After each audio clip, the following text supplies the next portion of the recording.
shipping containers revolutionized the cargo industry. Unlike loose cargo, packed containers could simply be offloaded onto waiting trucks and driven away. The first ships carried only a few dozen containers. It didn't take a shipping genius to realize that the more containers one ship could carry per voyage, the more money ship owners would make. So container ships got bigger and bigger and bigger. Well, if you're making $1,000 per container that you're hauling across the ocean, it's a dollar and cents type of equation. The bigger ships that you can build, the more cargo that you can carry. In the 1990s, Shanghai built new container ports at Waigaoqiao on the ocean just beyond the mouth of the Yangtze. Ships docking at Waigaoqiao didn't have to sail up the Huangpu, and the water there was over 12 meters deep. For a time, things seemed fine, but then the ships got even bigger.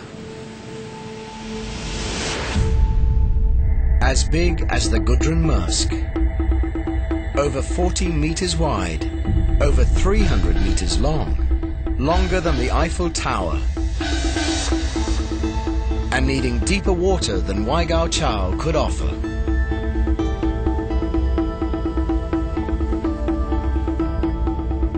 Even at 12.5 meters, that's not really deep enough for the biggest ships.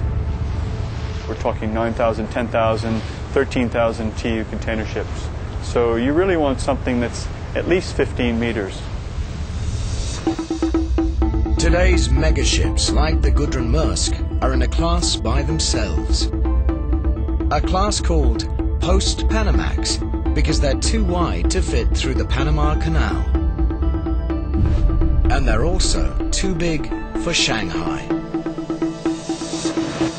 Steering a 350-meter-long vessel up the traffic-choked Huangpu isn't the best idea.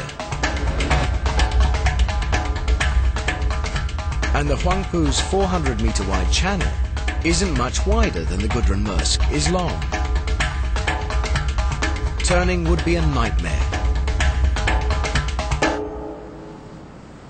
And in the early 1990s, Shanghai gave the world's biggest ships something else to worry about. 2 suspension bridges spanning the Huangpu. 那个地方它就是要过一座大桥，那个大桥的那个 If a big ship came in, it could not pass under the Huangpu Bridge.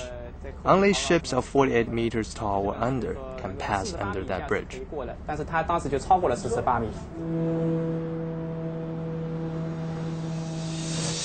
In the 21st century, 30% of the world's shipping containers were traveling on post-Panamax vessels. And Shanghai still wasn't deep enough, wide enough, or big enough to let those ships come in.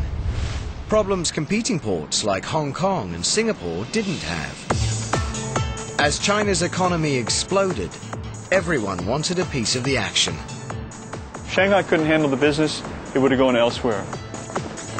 2002, Shanghai's leaders rolled the dice on a bold solution. At a place called Yangshan, 32 kilometers offshore, where the water was 15 to 20 meters deep.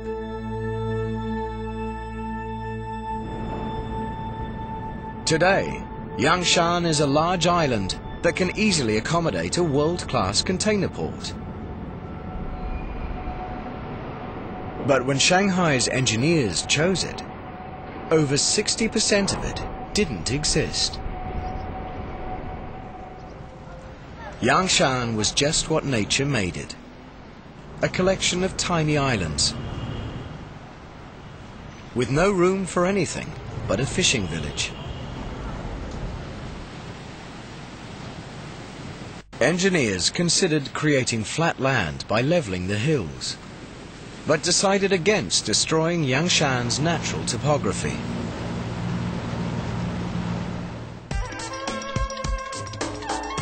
Instead, they decided to build the world's biggest container port virtually from scratch.